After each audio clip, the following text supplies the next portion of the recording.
അല്ലാഹുവിന്റെ പ്രവാചകൻ സല്ലല്ലാഹു അലൈഹി വസല്ലമ തങ്ങളുടെ ഖാദിമായ അനസ് ഇബ്നു മാലിക് റളിയല്ലാഹു തആല അൻഹു അനസ് എന്ന് പറയുന്ന പൊന്നുമോന് അല്ലാഹുവിന്റെ പ്രവാചകന് ചെറുപ്പത്തിൽ 3 ഉപദേശമാണ് കൊടുത്തത്. 8 വയസ്സുള്ളപ്പോഴാണ് പ്രിയപ്പെട്ട മാതാവ് മുത്തുനബിയുടെ മുന്നിൽ കൊണ്ടുവന്ന് കൊടുക്കുന്നത്. എന്റെ പ്രിയപ്പെട്ടവരെ, അനസ് റളിയല്ലാഹു തആല അൻഹുവിന്റെ ചരിത്രം അറിയുമോ? തന്റെ പ്രിയപ്പെട്ട മാതാവ് ഉമ്മു സുലൈം അല്ലാഹുവിന്റെ പ്രവാചകനെ വല്ലാത്ത ഇഷ്ടമായിരുന്നു. പ്രവാചകൻ ഹിജ്റ ചെയ്ത് നാട്ടിലേക്ക് വന്നപ്പോ എല്ലാവരും അല്ലാഹുവിന്റെ പ്രവാചകന്റെ കയ്യിലേക്ക് സമ്മാനവുമായി ഓടുകയാണ്. വിലപിടിപ്പുള്ളത് എല്ലാവരും മുത്തുനബിയുടെ ചാരത്ത് കൊണ്ടുപോയി കൊടുക്കുമ്പോ ഉമ്മു സുലൈം റളിയല്ലാഹു തആല അൻഹ വീടിന്റെ അകത്തിരുന്ന് കരയുകയാ. അല്ലാഹുവേ, വീടിന്റെ അകത്തിരുന്ന് കരയുകയാണ്. ആരാണ് ഉമ്മു സുലൈം എന്നറിയുമോ? സാധാരണ പെണ്ണല്ല. ഈ സദസ്സിലിരിക്കുന്ന പെണ്ണ് അല്ലാഹുവിന്റെ പ്രവാചകന് സ്വർഗ്ഗത്തിൽ വെച്ച് കണ്ട പെണ്ണാ. ഉമ്മു സുലൈം റളിയല്ലാഹു തആല അൻഹ അനസ് ഇബ്നു മാലിക് തങ്ങളുടെ ഉമ്മയായ ഉമ്മു സുലൈം അല്ലാഹുവിന്റെ റസൂൽ സ്വർഗ്ഗത്തിലൂടെ ഓടുന്നത് കണ്ടതാണ്. മുത്തുനബി പറഞ്ഞ ചരിത്രം നിനക്കറിയുമല്ലോ. ആ ഉമ്മു സുലൈം തന്റെ പൊന്നാര മകനെ അവസാനം അല്ലാഹുവിന്റെ പ്രവാചകന് കൊടുക്കാൻ സമ്മാനമില്ലാതെ വന്നപ്പോ ഓടി വന്ന് തന്റെ പൊന്നാര മകനെ കുളിപ്പിച്ചു, പുതുവസ്ത്രം ധരിപ്പിച്ചു, കെട്ടിപ്പിടിച്ച് ചുംബനം കൊടുത്തിട്ട് അല്ലാഹുവിന്റെ റസൂലിന്റെ കയ്യിൽ കൊണ്ട് കൊടുത്തിട്ട് പറയുന്നു, യാ റസൂലല്ലാഹ്, അല്ലാഹുവിന്റെ നബിയേ, തരാൻ എന്റെ കയ്യിൽ ഒന്നുമില്ല നബിയേ, സമ്മാനമായി വിലപിടിപ്പുള്ള ഒന്നുമില്ല നബിയേ, ആകെയുള്ളത് അല്ലാഹുവും അവന്റെ പ്രവാചകനും കഴിഞ്ഞാൽ എനിക്ക് ലോകത്ത് ഏറ്റവും ഇഷ്ടം എന്റെ പൊന്നുമോൻ അനസിനെയാണ്. എടുത്തോ നബിയേ, ഖാദിമായിട്ട് എടുത്തോ നബിയേ.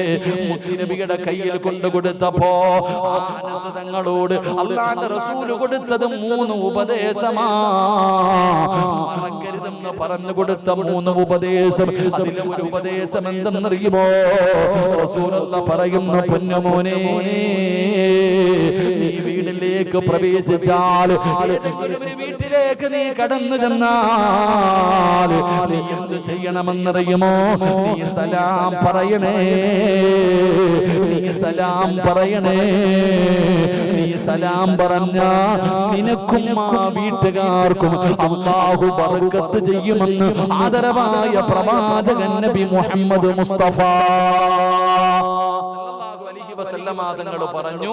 ചെയ്യേണ്ട ഒന്നാമത്തെ കാര്യം, നീ നിന്റെ വീട്ടിലേക്ക് ചെല്ലുമ്പോൾ നിന്റെ വീട്ടുകാരോട് നീ സലാം പറഞ്ഞാൽ നീയും രക്ഷപ്പെടും, ആ വീട്ടുകാരും രക്ഷപ്പെടുമെന്ന് നബി മുഹമ്മദ് മുസ്തഫ സല്ലല്ലാഹു അലൈഹി വസല്ലം. എന്തു പറയണം? എന്തു പറയണം? ഒന്ന് സലാം പറഞ്ഞേ. നിന്റെ ജീവിതത്തിൽ ബർക്കത്ത് വേണം. എടാ, ഏറ്റവും വലിയ പിശുക്കനാരാ?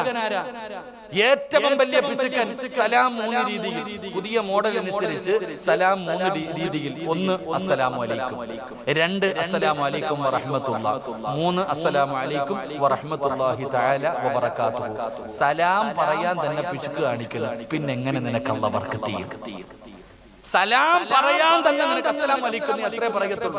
അപ്പൊ പിന്നെ നിനക്ക് എങ്ങനെ ബർക്കത്ത്? റസൂലുള്ളാഹി തങ്ങൾ പറഞ്ഞു, പറഞ്ഞാൽ പരിപൂർണമായി പറ, അല്ലാഹു നിനക്ക് ബർക്കത്ത് ചെയ്യുമെന്ന് നബി മുഹമ്മദ് മുസ്തഫ. ഇനി പറ, എങ്ങനെ സലാം പറയണ്ടേ? അങ്ങനെ പറയാൻ പറ്റുമെങ്കിൽ പറ, ഇല്ലെങ്കിൽ വെറുതെ പറഞ്ഞ് സമയം കളയണ്ട. അതിനെ കളിയാക്കുന്നത് അസ്സലാമു അലൈക്കും എത്രയും സലാം പറയാൻ എല്ലാവർക്കും മടിയാ. സലാം എന്ന് പറഞ്ഞ ദുആയല്ലേ? ദുആയല്ലേ? എന്താ അർത്ഥം? അസ്സലാമു അലൈക്കും വറഹ്മത്തുള്ളാഹി തആല വബറകാതുഹു പരിപൂർണമായി നീ പറ, നീയും രക്ഷപ്പെടും, നിന്റെ വീട്ടുകാരും രക്ഷപ്പെടും. അതെങ്ങനെ? നമുക്ക് അങ്ങനെ ശീലമില്ലല്ലോ. ഇന്നിപ്പോ ഈ ക്ലാസ് കഴിഞ്ഞിട്ട് വീട്ടിൽ പോവാ, വീട്ടിൽ പോയി പെണ്ണുപിള്ള വഴുതേക്കാൻ വന്നിട്ടില്ല, ഈ ഇരിക്കുന്ന താത്താമാര് ഭർത്താവ് വഴുതേക്കാൻ വന്നിട്ടില്ല. താത്ത പടച്ചവനെ ജീവിതത്തിൽ ഇന്ന് വീട്ടിൽ പോകുമ്പോ വിചാരിക്കുക, അല്ലാഹ് ഉസ്താദ് പറഞ്ഞല്ലേ രക്ഷപ്പെടാ, റജബ് മാസമല്ലേ, ബർക്കത്തൊക്കെ വേണ്ടേ. വീട്ടിൽ ചെന്ന് ബെല്ലടിച്ചു, ഭർത്താവ് ഇങ്ങനെ ചാരികസേരയിൽ ഇറങ്ങി വന്ന് വാതിൽ തുറന്നു. ഉടനെ ഭാര്യ പറയാ, അസ്സലാമു അലൈക്കും വറഹ്മത്തുള്ളാഹി തആല വബറകാതുഹു. ഓൻ വിചാരിക്കും ഓക്ക് ശൈത്താൻ എങ്ങാണ്ടോ കൂടിയെന്ന്. കാരണം ആദ്യമായിട്ട് സലാം പറയണം. നിങ്ങളുടെ ഗതി തന്നെ, നിങ്ങൾ ചിരിക്കൊന്നും വേണ്ട, നിങ്ങൾ പോയി പറഞ്ഞ ഉസ്താന്റെ അടുത്ത് കൊണ്ടുപോകണമെന്ന് വിചാരിക്കും. ഇപ്പോഴാണെങ്കിൽ നടത്തിക്കൊണ്ടോ, പിന്നെ വണ്ടി വിളിക്കേണ്ടവരും. കാരണം ജീവിതത്തിൽ നമ്മൾ സലാം പറയാൻ മടി കാണിക്കുന്നവരാ. എന്തേ ചങ്ങാതി സലാം പറയാൻ എത്ര മടി? സത്യത്തിൽ സലാമിന്റെ മഹത്വം നിനക്ക് അറിയാഞ്ഞിട്ടാ. റസൂലുള്ളാഹി സ്വല്ലല്ലാഹു അലൈഹി വസല്ലമ തങ്ങൾ പറഞ്ഞു, നിങ്ങൾ സലാം പറ, അതും പരിപൂർണമായി പറ. അള്ളാഹു നമുക്ക് ഈമാൻ നൽകി അനുഗ്രഹിക്കുമാറാകട്ടെ. എപ്പോഴും പറയണം സലാം. വീട്ടിലേക്ക്, ഇപ്പൊ നിങ്ങൾ വീട്ടിലേക്ക് പോകുന്നു, വീട്ടിലേക്ക് പോകുന്ന സമയത്ത് നിങ്ങൾ എല്ലാവരും വീട്ടിൽ നിന്ന് പുറത്തേക്ക് ഇറങ്ങി, വീട്ടിലേക്ക് പോകുമ്പോൾ ആരെങ്കിലും വീട്ടിലില്ല, അപ്പൊ സലാം പറയണോ? വീട്ടിൽ ആരും ഇല്ലല്ലോ. നിങ്ങളെല്ലാം കുടുംബസമേതം വീടിന്റെ പുറത്തു പോയി തിരിച്ച് വീട്ടിലേക്ക് ചെല്ലുമ്പോ സലാം പറയണോ? സലാം പറയണോ? കട തുറക്കുമ്പോ സലാം പറയണോ? കട തുറക്കുമ്പോ സലാം പറയണോ? വാഹനത്തിൽ കയറുമ്പോ സലാം പറയണോ? പറയണം. എങ്ങനെ സലാം പറയണം? ഹദീസിൽ ഇമാം നബവി തങ്ങൾ പറയുന്നു, അസ്സലാമു അലൈനാ വഅലാ ഇബാദില്ലാഹി സ്വാലിഹീൻ. വീട്ടിൽ നിന്ന് ഇറങ്ങുമ്പോ എന്ത് പറഞ്ഞിട്ട് ഇറങ്ങണ്ടേ? വീട്ടിൽ നിന്ന് ഇറങ്ങുമ്പോ എന്ത് പറഞ്ഞിട്ട് ഇറങ്ങണ്ടേ? വെടി കൊണ്ടതുപോലെ ഇരിക്കുക. വീട്ടിൽ നിന്ന് ഇറങ്ങുമ്പോ ബിസ്മില്ലാഹി തവക്കൽതു അലല്ലാഹ് ലാ ഹൗല വലാ ഖുവത ഇല്ലാ ബില്ലാഹ് എന്ന് പറഞ്ഞിട്ട് നീ വീട്ടിൽ നിന്ന് ഇറങ്ങിയ അല്ലാഹു മലക്കുകളുടെ കയ്യിൽ ഏൽപ്പിക്കും. അല്ലാഹുവിന്റെ സൈന്യത്തിനോട് പറയും, ഈ വീട് നോക്കിക്കൊള്ളാൻ. രാത്രി കട പൂട്ടിയിട്ട് വരുമ്പോ എന്താ പറയണേ? ബിസ്മില്ലാഹി തവക്കൽതു അലല്ലാഹ്, അല്ലാഹനെ ഏൽപ്പിച്ചിട്ടാ വരുന്നത്. അല്ലാഹ് പറയും മലക്കുകളോട് കാവൽ നിൽക്കാൻ.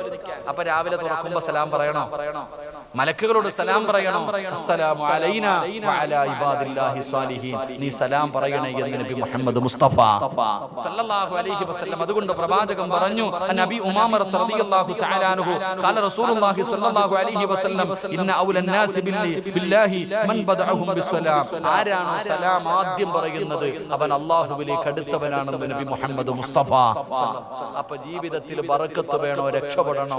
ഒന്നാമത്തെ കാര്യം, ഇന്നു മുതൽ സലാം പരിപൂർണമായിട്ട് പറയണം. അല്ലാഹു ഭാഗ്യം നൽകുമാറാകട്ടെ. ഇൻഷാ അല്ലാഹ് ചെയ്തൂടെ? ഇൻഷാ അല്ലാഹ് ചെയ്തൂടെ? കൈബുക്കി പാസ്സാക്കി ഇന്ന് മുതൽ ചെയ്യാൻ. അൽഹംദുലില്ലാഹ്. ഇങ്ങനെയാണ് വാഴ വെക്കേണ്ടത്. അല്ലാഹ് ഈമാൻ തരുമാറാകട്ടെ. രണ്ട് വീട്ടിൽ ഒരുമിച്ചിരുന്ന് ഭക്ഷണം കഴിക്കുന്നവരൊക്കെ ഒന്ന് കൈബുക്കി കൈതാഴ്ത്തി.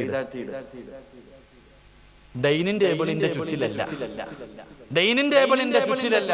ഭാര്യയും മക്കളും, ഭർത്താവും ഭാര്യയും മക്കളും ഒരുമിച്ച് ഒരു പാത്രത്തിൽ നിന്ന് തിന്നുന്നവരൊന്ന് കൈവയ്ക്കേ. നിനക്ക് ബർക്കത്ത് വേണം, കിട്ടും. നീ ഇരുന്നോ, നിനക്ക് ബർക്കത്ത് വേണം. നീ വിചാരിച്ച് ഓസിന് കിട്ടും. നേരത്തെ വെക്കാൻ പറഞ്ഞപ്പോ രണ്ടും പൊക്കി, ഒരെണ്ണമെങ്കിലും പൊക്കൂന്ന് ഞാൻ വിചാരിച്ചു. നിനക്ക് നിന്റെ വീട്ടിൽ ബർക്കത്ത് വേണം. ബർക്കത്ത് ആകാശത്ത് നിന്ന് അല്ലാഹ് മഞ്ഞും സൽവ ഇറക്കിയതുപോലെ ഇറക്കി തരും. കാത്തിരുന്നു. അല്ലാഹ് ഈമാൻ തരുമാറാകട്ടെ.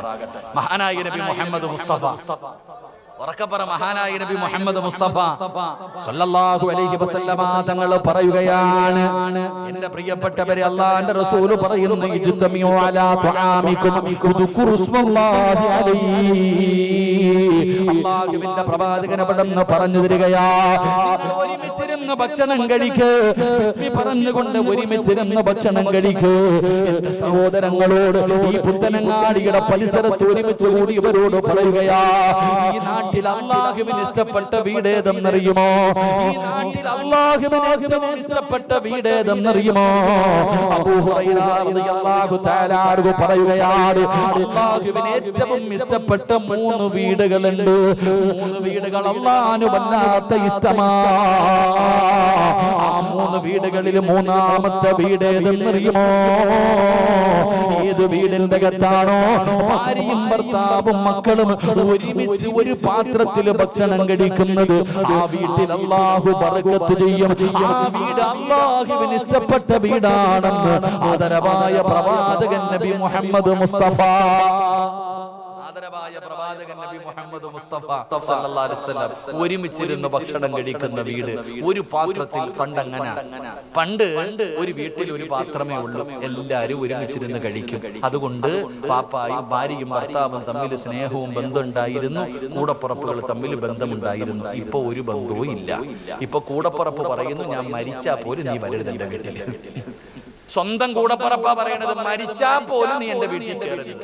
ഭാര്യയും ഭർത്താവും 25 കൊല്ലം ജീവിച്ചു, എന്തോ പറഞ്ഞൊന്ന് പിണങ്ങി. പിറ്റേ ദിവസം പോലീസ് സ്റ്റേഷനിൽ പോയിട്ട് പരാതി കൊടുത്തു, എന്റെ ഭർത്താവ് എന്നെ പീഡിപ്പിക്കുന്നു, എന്റെ ഭർത്താവിന്റെ കിളവനായ വാപ്പ എന്നെ പീഡിപ്പിക്കാൻ ശ്രമിച്ചു. ഒറ്റ ദിവസം കൊണ്ട് കഴിഞ്ഞു. എന്തേ കാരണം? ബന്ധമില്ല ചങ്ങാതി. എന്റെ പ്രിയപ്പെട്ട സഹോദരങ്ങളെ, നിങ്ങൾ ആലോചിക്ക്. നമ്മുടെ ഉമ്മ പണ്ടൊക്കെ ഉമ്മമാരെന്ന് പറഞ്ഞ ഒരു ചട്ടിക്കകത്ത ചോറ്, അന്ന് പിന്നെ വലിയ പാത്രമൊന്നുമില്ല, ഒരു ചട്ടിക്കകത്ത് എല്ലാം കൂടെ അങ്ങോട്ട് വാരി ഇടും. ഒരു കുഴയ സിമെന്റ് കുഴക്കണ പോലെ ഉമ്മ ഇങ്ങനെ അങ്ങോട്ട് കുഴയ്ക്കും. നമ്മളൊക്കെ ഇങ്ങനെ നോക്കിയിരിക്കും. വേണോടാ ഓടിച്ചെല്ലും, വായി തരും. എന്തൊരു സന്തോഷം എന്നറിയോ. അള്ളാഹു നമ്മുടെ ഉമ്മമാർ മരിച്ചുപോയവർക്ക് സ്വർഗം കൊടുക്കുമാറാകട്ടെ, ജീവിച്ചിരിക്കുന്നവർക്ക് ദീർഘായുസ് നൽകുമാറാകട്ടെ. ഉമ്മ ഇങ്ങനെ കുഴച്ചു തരുമ്പോൾ നമ്മൾ വാരി വാങ്ങി തിന്നും. ഇല്ലേ? വാപ്പ തന്നാലും തിന്നും, ഉമ്മ തന്നാലും തിന്നും. നിങ്ങളൊക്കെ ഇന്ന് വീട്ടിൽ പോകണം. ഇന്നിപ്പോ ഭക്ഷണമൊന്നും കഴിച്ചില്ലല്ലോ. രാത്രി വീട്ടിൽ പോയിട്ട് മക്കളെ വിളിക്കണം. 15-20 വയസ്സുള്ള മക്കളൊന്നുമല്ല, ഒത്തിരി ബോധമൊക്കെ 5-6 വയസ്സുള്ള മകന്റെ മുന്നിൽ വെച്ചിട്ട് ചോറ് വാരി ഇട്ടിട്ട് കുഴക്കണം. ഇങ്ങനെ കുഴച്ചിട്ട് ചോദിക്കണം, വേണോടാ? അവൻ പറയും, ഉമ്മ നിന്നോടാ. നിന്റെ മോനോട് ചോദിക്കും, വേണോടാ? ഉമ്മ തിന്നോ? കാരണം ഉമ്മ കൈയിട്ടത് വേസ്റ്റ്. ഉമ്മ കൈയിട്ടത് വേസ്റ്റ്. ചിരിക്കണ്. നോക്ക്. പണ്ടങ്ങനെ ആ ഭാര്യയും ഭർത്താവും ഒരുമിച്ചിരുന്ന് തിന്നും. അല്ലെങ്കിൽ ഭർത്താവ് കഴിച്ചതിന്റെ ബാക്കി ബർക്കത്തിന് കഴിക്കുന്ന ഒരു കാലം. മുത്തഅല്ലിമീങ്ങള് ഉസ്താദന്മാര് ഭക്ഷണം കഴിക്കുമ്പോൾ ഇങ്ങനെ നോക്കി നിൽക്കും.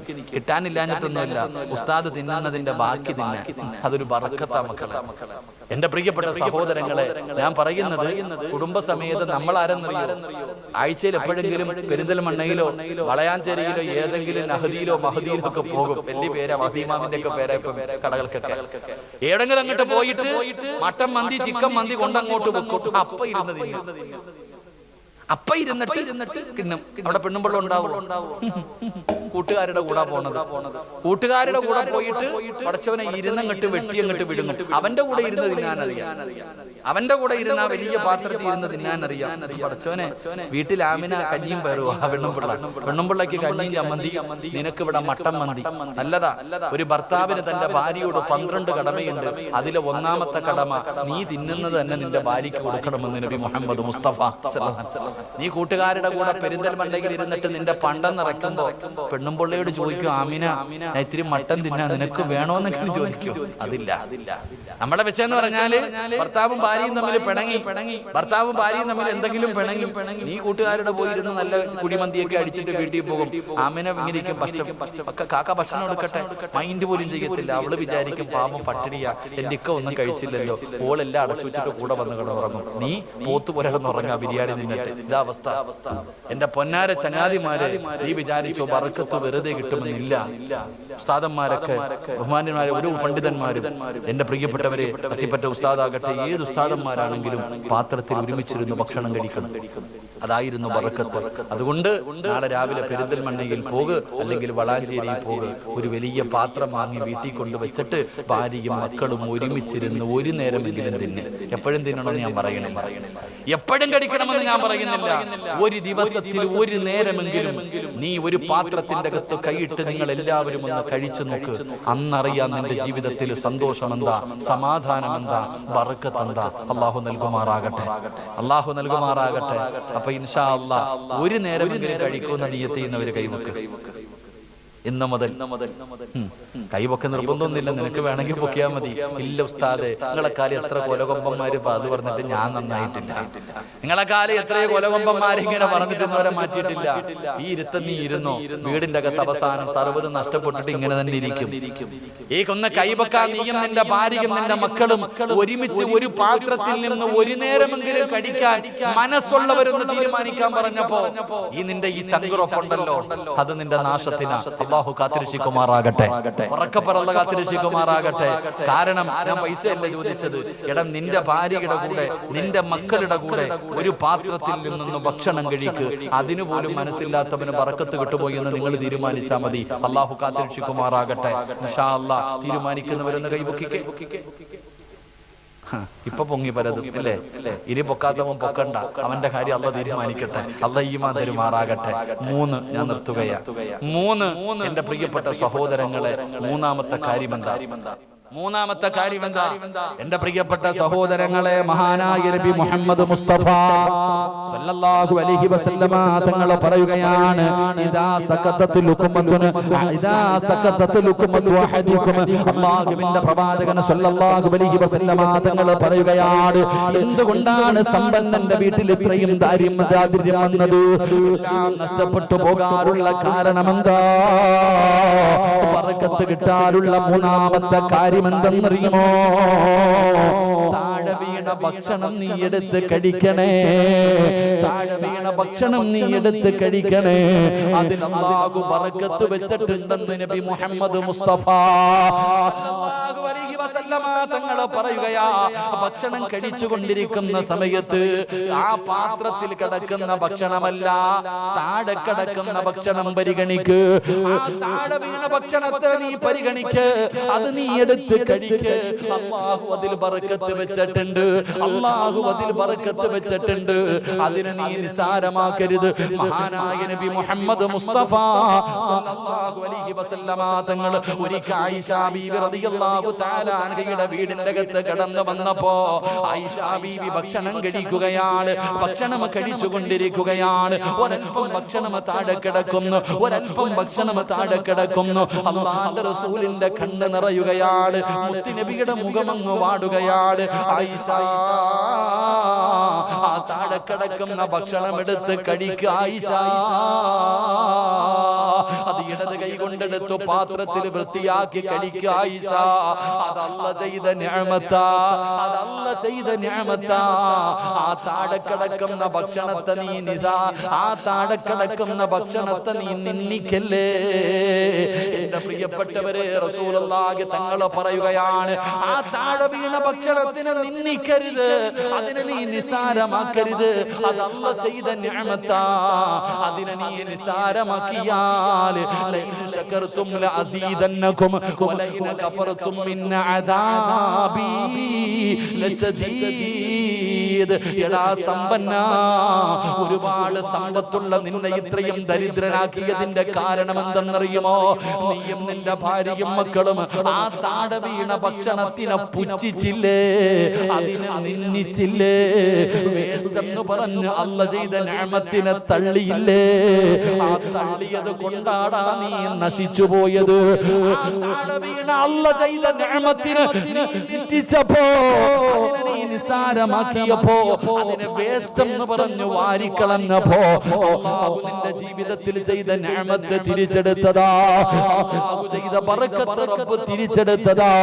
അതുകൊണ്ട് താഴെ വീണ ഭക്ഷണം കളയല്ലേ, താഴെ വീണ ഭക്ഷണം കളയല്ലേ. അത് നിങ്ങളെടുത്ത് കഴിക്കണേ, അതിൽ ബറക്കത്തുണ്ടെന്ന് നബി മുഹമ്മദ് മുസ്തഫ. എന്റെ പ്രിയപ്പെട്ടവരെ, താഴെ വീണ ഭക്ഷണത്തെ നമ്മൾ നിസാരമാക്കും. Waste waste. അല്ല ചെയ്ത നിഅമത്താ, അല്ല ചെയ്ത നിഅമത്താ. ആ ഒരു നിഅമത്തിനെ നീ നിസാരമാക്കി, അതിനെ നീ പുച്ഛിച്ച് തള്ളിയപ്പോ അല്ലാഹു നിന്നെ കണ്ണുനീർ കുടിപ്പിക്കാൻ തീരുമാനിച്ചു. അല്ലാഹു കാത്തിരക്ഷിക്കുമാറാകട്ടെ. എന്റെ പ്രിയപ്പെട്ടവരെ, താഴെ വീഴുന്ന ഭക്ഷണം എടുത്തു കഴിക്കണം. അതാണ് ഒരുമിച്ചിരുന്ന് ഭാര്യയും മക്കളും എല്ലാരും കൂടെ ഒരുമിച്ചിരുന്ന് കഴിച്ചാൽ താഴെ വീഴുന്ന ഭക്ഷണം പറക്കിയിടും. താഴെ വീണ ഭക്ഷണം എടുത്തിടും. എന്റെ പ്രിയപ്പെട്ടവരെ, താഴെ വീണ ഭക്ഷണം എടുത്ത് കഴിക്കണം, അതിൽ ബറക്കത്തുണ്ടെന്ന് നബി മുഹമ്മദ് മുസ്തഫ. അതുകൊണ്ടായി ഉസ്താദന്മാരൊക്കെ, ഉസ്താദിനൊക്കെ നല്ല ഓർമ്മയുണ്ട്. ഞങ്ങള് ആൻഡമാനിൽ ഒരു പരിപാടി, അൽഹംദുലില്ലാഹ്, അല്ലാഹു ആഫിയത്തും ദീർഘായുസ്സും കൊടുക്കുമാറാകട്ടെ. ഉസ്താദ് തിന്നിട്ട് ആ പാത്രത്തിന്റെ അകത്ത് വെള്ളം ഒഴിച്ചിട്ട് കഴുകി കുടിക്കും. എനിക്ക് അത്ഭുതം തോന്നിയിട്ടുണ്ട്. ആൻഡോമാനിൽ ഒരു പരിപാടിക്ക് ഞാൻ പോകുമ്പോ എന്റെ പ്രിയപ്പെട്ടവരെ, പല ഉസ്താദന്മാരങ്ങനെ ആ തിന്ന് കാരണം എന്ത്? അതിനകത്താ വറക്കത്തിരിക്കണം. നീ വിചാരിച്ചു ഈ തിന്നണമെന്നാണ്. എന്റെ എല്ലാവരും ശ്രദ്ധയോട് കേൾക്കേണ്ട കാര്യം, ഒന്ന്, താഴെ വീണ ഭക്ഷണത്തിൽ ബർക്കത്തുണ്ട്. രണ്ട്, അവസാനത്തെ ഭക്ഷണം, അവിടെയാ നമുക്ക് പഴക്കണേ. നമുക്ക് വയറ് നിറഞ്ഞു കഴിഞ്ഞാൽ നമ്മൾ കളയും. നമുക്ക് വയറ് നിറഞ്ഞു കഴിഞ്ഞാൽ നമ്മൾ കളയും. എന്നാൽ ബറക്കത്തിരിക്കുന്നത് ആ അവസാനം. അതാണ് പാത്രം ഇങ്ങനെ തുടച്ചെടുക്കും, കൈവിരലുകൾ പോലും മുറിഞ്ചും. എന്റെ പ്രിയപ്പെട്ട സഹോദരങ്ങളെ, ഉസ്താദന്മാരൊക്കെ കഴുകി കുടിക്കും. അള്ളാഹു അവർക്കൊക്കെ ദീർഘായുസ് കൊടുക്കുമാറാകട്ടെ. അള്ളാഹു ദീർഘായുസ് കൊടുക്കുമാറാകട്ടെ. അള്ളാഹു അവിടുത്തെ ആഫിയത്തും ദീർഘായുസും അള്ളാഹു കൊടുത്ത് അനുഗ്രഹിക്കുമാറാകട്ടെ. എന്റെ പ്രിയമുള്ള സഹോദരങ്ങളെ, താഴെ വീണ ഭക്ഷണം ഞാൻ ഉറപ്പിച്ചു പറയുന്നു, നിങ്ങളുടെ മക്കൾക്ക് ഭക്ഷണം കൊടുക്കുമ്പോൾ ആവശ്യത്തിന് വിളമ്പി കൊടുക്കും. ആവശ്യത്തിന് കൊടുത്താൽ കൊടുത്താൽ മതി, രണ്ടാമത് വേണമെങ്കിൽ ചോദിച്ചെടുക്കാം, കുഴപ്പമില്ല. പക്ഷേ ഒരുപാട് വാരി വെച്ചിട്ട് മക്കൾ ഇങ്ങനെ വാരി തിന്നുമ്പോൾ പുറം ഭാഗത്ത് മുഴുവനും ഭക്ഷണം വീണിട്ട് അതിനെ നീ പരിഗണിച്ചില്ലല്ലോ.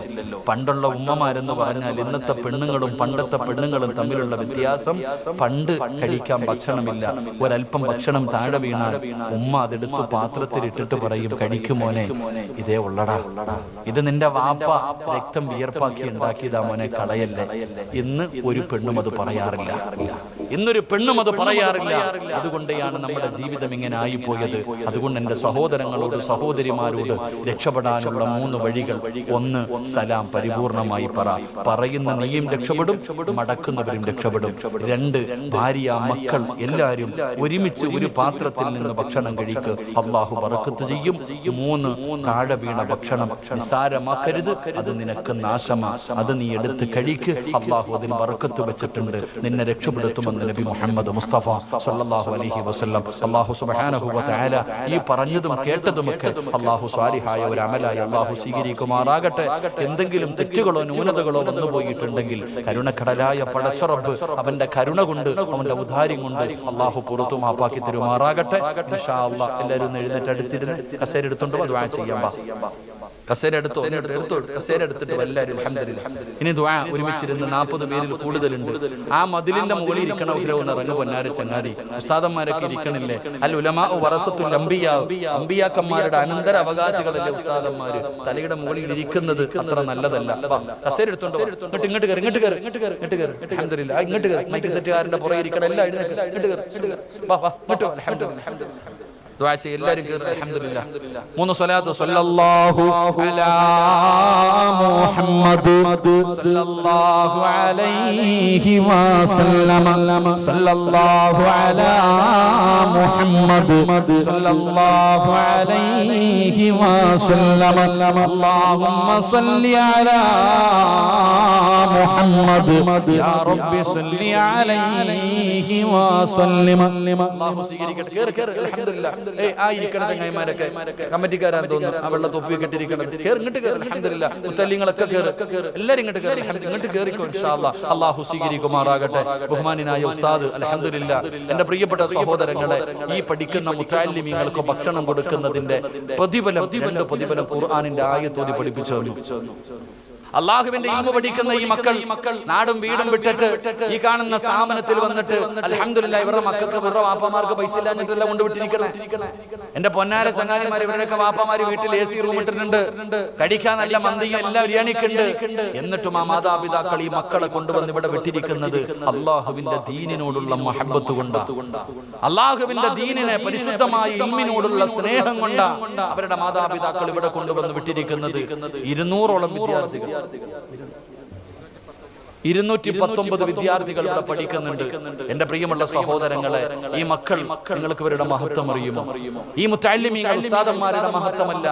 ഈ പറയുന്ന ഈ മക്കൾ ആരെങ്കിലും ഈ ശുഹദാ മഖാമിന്റെ പരിസരത്തുകൂടെ ഒന്ന് നടന്നുപോയാൽ, ഈ കാണുന്ന ഖബർസ്ഥാനിലൂടെ ഈ മക്കൾ ചുമ്മാതെ ഒന്ന് നടന്നുപോയാൽ, ഇവരുടെ ബർക്കത്ത് കൊണ്ട് ഖബറാളികളുടെ ശിക്ഷ പോലും അള്ളാഹു നിർത്തിവെക്കുമെന്ന് ആദരവായ പ്രവാചകൻ നബി മുഹമ്മദ് മുസ്തഫ. അള്ളാഹുവിന്റെ മലക്കുകൾ ചിറക് താഴ്ത്തിയിട്ട് ബഹുമാനിക്കുന്ന വിഭാഗം, അള്ളാഹുവിന്റെ മലക്കുകൾ ചിറക് താഴ്ത്തി ബഹുമാനിക്കുന്ന വിഭാഗം, ഇവർ അള്ളാഹിനോട് ദുആ ചെയ്താൽ നമ്മൾ രക്ഷപ്പെട്ടു. ഇവർ അള്ളാഹുവിനോട് ദുആ ചെയ്താൽ നമ്മൾ രക്ഷപ്പെട്ടു. ഇവരുടെ ദുആയ്ക്ക് ഉത്തരമുണ്ട്. 210 വരുന്ന വിദ്യാർത്ഥികൾ ഇവിടെ പഠിക്കുന്നുണ്ട്. എന്റെ പ്രിയമുള്ള സഹോദരങ്ങളെ, നമുക്ക് അള്ളാഹു തന്നിരിക്കുന്നു. നമ്മൾ ഇത്രയും പേര് ഇവിടെ ഒരുമിച്ച് കൂടി കുറച്ച് വഅദ് കേട്ടു. പറയുന്നവനും ഇല്ല, കേൾക്കുന്നവനുമില്ല. അത് അന്നത്തെ വഅദ്. എടുത്ത് ബഹുമാനായ ജിഫ്രി മുത്തുക്കോയ തങ്ങൾ, അള്ളാഹു ഇവിടെ ആഫിയത്തും ദീർഘായുസ്സും അള്ളാഹു കൊടുത്ത് അനുഗ്രഹിക്കും. അള്ളാഹു ദറജകൾ ഉയർത്തി കൊടുക്കുമാറാകട്ടെ. അള്ളാഹു മരിക്കുന്ന കാലം വരെ ഞങ്ങൾക്ക് നേതൃത്വം നൽകാൻ അള്ളാഹു ഭാഗ്യം നൽകുമാറാകട്ടെ. മഹാനവറുകൾ തന്റെ പ്രഭാഷണത്തിൽ പറഞ്ഞു, പണ്ട് ചിരിച്ചു കൊണ്ടുവരുന്നവൻ വഅദ് കഴിഞ്ഞു പോകുമ്പോ കരഞ്ഞുകൊണ്ടു പോകും. പണ്ടൊരാള് ചിരിച്ചുകൊണ്ട് വഅദിന്റെ സദസ്സിൽ വന്നാൽ തിരിച്ചു പോകുമ്പോ കരഞ്ഞുകൊണ്ട് പോകും. ഇപ്പൊ കാലത്ത് കരഞ്ഞുകൊണ്ട് വരുന്നവനും വഅദ് കേട്ട് തിരിച്ചു പോകുമ്പോ ചിരിച്ചോണ്ടാ പോണത്രേ. അള്ളാഹു കാക്കുമാറാകട്ടെ. ഇന്നത്തെ വഅദ് എങ്ങനെ ഒന്ന് ചിന്തിച്ചു നോക്കൂ സഹോദരങ്ങളെ. ഞാൻ ഇങ്ങനെ ചിന്തിച്ച് അടുത്തൊരു ചെറിയൊരു കഥ കേട്ടു. ഒരു ക്രിസ്ത്യാനിയായ ഒരു അച്ഛൻ പള്ളിയിൽ 30 വർഷം ദഅവത്ത് നടത്തി. പള്ളിയിൽ അച്ഛൻ 30 വർഷക്കാലം നാട്ടുകാർക്ക് മുഴുവനും ദൈവത്തെ കുറിച്ച് പ്രസംഗിച്ചുകൊണ്ട് നടന്നു. ആ നാട്ടിൽ ഒരു കള്ളുകുടിയനായ ഓട്ടോ ഡ്രൈവർ ഉണ്ട്. വലിയ സ്പീഡ് അവന്. ഓട്ടോ ഡ്രൈവറാണ്, വലിയ സ്പീഡാ, വെള്ളം അടിക്കും. ഈ അച്ഛൻ 30 കൊല്ലം ദഅവത്ത് നടത്തി. അങ്ങനെ ഇവര് രണ്ടുപേരും ദൈവത്തിന്റെ മുന്നിലെത്തിയപ്പോ ദൈവം ആ കള്ളുകുടിയനോട് പറഞ്ഞു, നീ സ്വർഗത്തിൽ പൊക്കോളാൻ.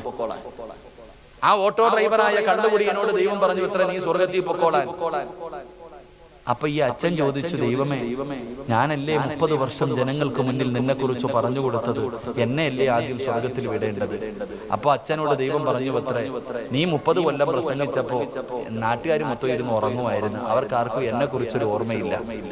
30 വർഷം നിങ്ങൾ പ്രസംഗിച്ചപ്പോ എന്നെ കുറിച്ച് ആർക്കും ഓർമ്മയുന്നില്ല, എല്ലാവരും ഉറങ്ങുമായിരുന്നു.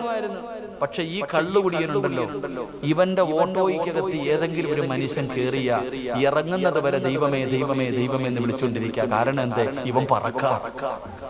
ഇവൻ 120 ഓട്ടോ ഓടി, കള്ളും കുടിച്ചിട്ട് ഓട്ടോ ഓടിക്കുക. അതുപോലെ ചില ബസ്സിൽ കയറിയിരുന്ന ആയത്തെക്കുറിച്ച് നമ്മൾ ചില വണ്ടിക്കകത്ത് കയറിയ ചില ചെറുപ്പക്കാരുടെ പുറകിൽ കയറിയിരുന്നാ പറയും, മോനെ ഒന്ന് നിർത്തും, അസ്സലാമു അലൈക്കും, പൊക്കോ, നീ ഇറങ്ങും. അപ്പൊ ഈ ഓട്ടോക്കാരന്റെ ഓട്ടോയ്ക്കകത്ത് ആര് കയറിയാലും അവൻ ദൈവത്തെ വിളിച്ചോണ്ടായിരിക്കണം ഇറങ്ങുന്നത് വരെ. അപ്പൊ ഏറ്റവും കൂടുതൽ ദൈവത്തെ വിളിപ്പിച്ചത് ഇവനാ. അതുകൊണ്ടാണ് അവന് സ്വർഗം കൊടുത്തതെന്ന്. അള്ളാഹു എന്റെ വയൽ അങ്ങനെ ആക്കാതിരിക്കുമാറാകട്ടെ. അതാണ് ഇന്നത്തെ വയൽ. ഞാൻ അതാ പറഞ്ഞത്, എന്റെ പ്രിയപ്പെട്ട സഹോദരങ്ങളെ, നമ്മൾ ഇത്രയും പേര് ഇവിടെ ഒരുമിച്ച് കൂടിയിട്ട് പോകുമ്പോ എന്തെങ്കിലും ഒരു നന്മ ചെയ്തിട്ട് പോകും. ജീവിതത്തിൽ അതേ ഉള്ളൂ. അവസാനമായി നമുക്ക് രക്ഷപ്പെടാൻ ജീവിതത്തിൽ ചെയ്യുന്ന ഒരു നന്മയേ ഉള്ളൂ. അതുകൊണ്ട് 210 മക്കൾ ഇവിടെ പഠിക്കുന്നുണ്ട്. ഒരു കുട്ടിക്ക് ഒരു വർഷം 20,000 രൂപ. ഇപ്പോഴത്തെ സാഹചര്യത്തിൽ നിങ്ങളെ പിടിയാ ഞാനില്ല, നിങ്ങൾ ആരെയും പിടിയാ ഞാനില്ല. പക്ഷെ നിങ്ങളോട് എനിക്ക് പറയാനുള്ളത്, ഈ 210 മക്കൾക്കും ഒരു ദിവസം നിങ്ങൾ ഭക്ഷണം കൊടുക്കണം. ഈ 200 ഒരു വിദ്യാർത്ഥി ഏറ്റെടുത്താൽ അവനിൽ തീരും. ഒരു വിദ്യാർത്ഥി ഏറ്റെടുത്താൽ ഒരാളിൽ തീരും. പക്ഷേ ഈ 210 മക്കൾക്കും ഒരു ദിവസം ഭക്ഷണം കൊടുക്കാൻ നമ്മളെ കൊണ്ട് കഴിഞ്ഞാൽ ഈ 210 പേരുടെയും ദുആ നമുക്ക് കിട്ടും. അള്ളാഹു ഈമാൻ നൽകുമാറാകട്ടെ. ആരും വെറുതെ തരണ്ട, ആരും വെറുതെ തരണ്ട. ഓസിനാരും ഒന്നും കൊടുക്കണ്ട. അല്ല പറഞ്ഞു, ഞാൻ തരാം പ്രതിഫലം. അല്ല പറയുകയാ, ഞാൻ തരാം. അല്ലാഹു തരുന്ന പ്രതിഫലം എന്താണ്? വയുതഇമൂന ത്വഅമ അലാ ഹുബ്ബിഹി മിസ്കീനൻ വയതീമൻ വഅസീറാ ഇന്നമാ നുത്ഇമുകും ലിവജ്ഹില്ലാഹ് ലാ നുരീദു മിൻകും ജസാഅൻ വലാ ശുകൂറാ إنا نخاف من ربنا يوما عبوسا قمطريرا فوقاهم الله شر ذلك اليوم. പറഞ്ഞ പ്രതിഫലമാണ് ഇത്. അല്ലാഹു പറഞ്ഞ പ്രതിഫലമാണ്. ഖുർആനാണ് പറയുന്നത്. ഫവഖാഹുമുല്ലാഹു ശർറ ദാലികൽ ഏറ്റവും ശർറായ ദിവസം, ഏറ്റവും ഭയാനകമായ ദിവസം, ഖബറിന്റെ അകത്ത് നിന്ന് എഴുന്നേറ്റ് പോകുന്ന പടച്ച റബ്ബിന്റെ പരലോകമുണ്ടല്ലോ. ഉടുതുണിയില്ലാതെ ജനങ്ങൾ വിയർക്കുന്ന കോടതിയുണ്ടല്ലോ. ചൂടുള്ള നാളുണ്ട്, ഖിയാമത്ത് നാളാ. ചുരുക്കി പറഞ്ഞാൽ എന്തു ഹാലാ ചൂളാ. വൻദോശ വണ്ടിയുമായി വരുന്നേ കാളാ. ക്ഷീണത്തിനാലൊലിക്കുന്നതാണേ ഇളാ. സുഹൃത്തുക്കളെ തിളയ്ക്കുന്നതാണേ മൂള. അമലൊന്നുമില്ല അതങ്ങു ചെന്നാൽ കോള. മണ്ണിൽ നിന്ന് കല്ല് വെട്ടിയെടുത്തിട്ട് അതിങ്ങനെ അടുക്കി വെച്ചിട്ട് പച്ചവിറക് കത്തിക്കുന്ന ചൂള നീ കണ്ടിട്ടുണ്ടോ? ഒന്നുമല്ലടാ.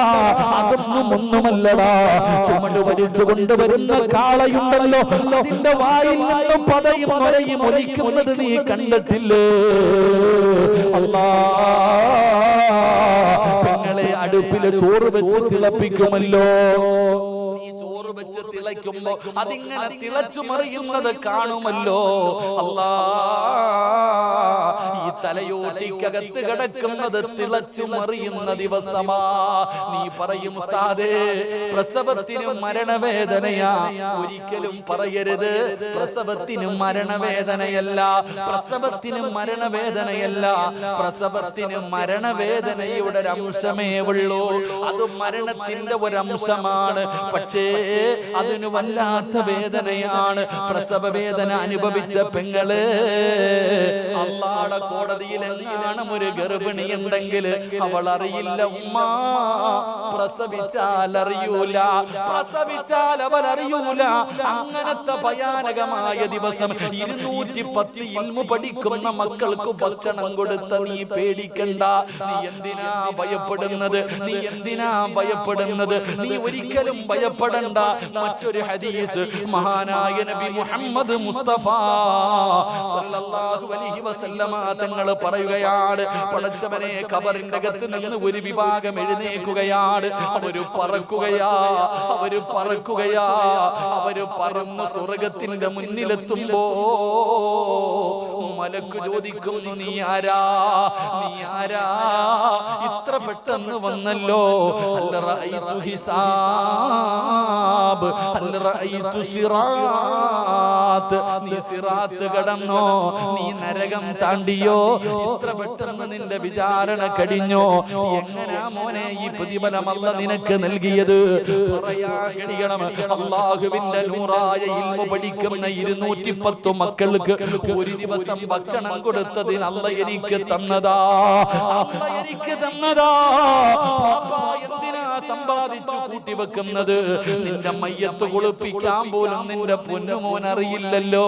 10-20 കൊല്ലം ഗൾഫിൽ കിടന്ന് കഷ്ടപ്പെട്ട് 10-25 കൊല്ലം തന്റെ പൊന്നാര മകനെ പൊന്നുപോലെ വളർത്തിയ വാപ്പാ, നിന്റെ മയ്യത്ത് വീടിന്റെ സൈഡിലെടുത്ത് മലർത്തി കിടത്തുമ്പോ നിന്റെ പൊന്നാര മകന് കൈകെട്ടി നിൽക്കാനല്ലാതെ നിന്നെ ഒന്ന് കുളിപ്പിക്കാൻ പോലും അറിയില്ലല്ലോ. പടച്ചവനെ, മയ്യത്ത് കുളിപ്പിക്കുമ്പോ മയ്യത്തിന്റെ ശരീരത്ത് വെള്ളം വീഴുമ്പോ വല്ലാത്ത വേദനയാ. അതുകൊണ്ടാണ് മയ്യത്ത് കുളിപ്പിക്കാൻ അറിയുന്നവരെ കുളിപ്പിക്കാവോ അല്ലാഹു നിനക്ക് നൽകിയത്. പറയാൻ കഴിയണം. അല്ലാഹുവിന്റെ നൂറായ ഇൽമു പഠിക്കുന്ന 210 മക്കൾക്ക് ഒരു ദിവസം ഭക്ഷണം കൊടുത്തതിന് അല്ലാഹു എനിക്ക് തന്നതാ. അല്ലാഹു എനിക്ക് തന്നതാ. പാപ്പാ, എന്തിനാ സമ്പാദിച്ചു കൂട്ടിവെക്കുന്നത്? നിന്റെ മയ്യത്ത് കുളിപ്പിക്കാൻ പോലും നിന്റെ പൊന്നുമോൻ അറിയില്ലല്ലോ. 10-20 കൊല്ലം ഗൾഫിൽ കിടന്ന് കഷ്ടപ്പെട്ട് 10-25 കൊല്ലം തന്റെ പൊന്നാര മകനെ പൊന്നുപോലെ വളർത്തിയ വാപ്പാ, നിന്റെ മയ്യത്ത് വീടിന്റെ സൈഡിലെടുത്ത് മലർത്തി കിടത്തുമ്പോ നിന്റെ പൊന്നാര മകന് കൈകെട്ടി നിൽക്കാനല്ലാതെ നിന്നെ ഒന്ന് കുളിപ്പിക്കാൻ പോലും അറിയില്ലല്ലോ. പടച്ചവനെ, മയ്യത്ത് കുളിപ്പിക്കുമ്പോ മയ്യത്തിന്റെ ശരീരത്ത് വെള്ളം വീഴുമ്പോ വല്ലാത്ത വേദനയാ. അതുകൊണ്ടാണ് മയ്യത്ത് കുളിപ്പിക്കാൻ അറിയുന്നവരെ കുളിപ്പിക്കാവോ.